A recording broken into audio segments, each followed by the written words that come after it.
বলছে কয়লার টাকা কে খায়? অমিত শাহ খায়, হোম মিনিস্টার।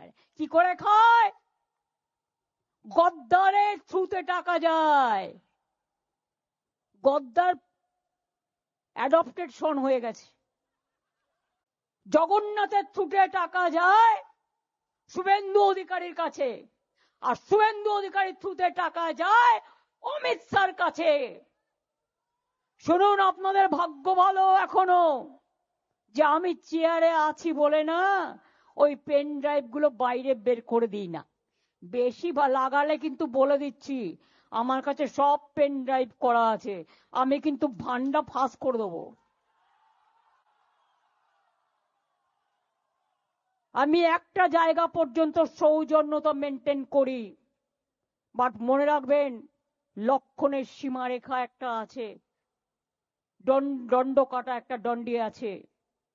লক্ষ্মণের দণ্ডি পেরিয়ে গেলে কিন্তু আর সামলে রাখতে পারবেন না।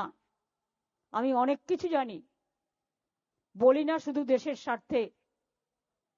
আমি মুখ খুললে কাল সারা পৃথিবীতে হইচই হবে, কিন্তু আমি করি না, দেশটাকে ভালোবাসি বলি।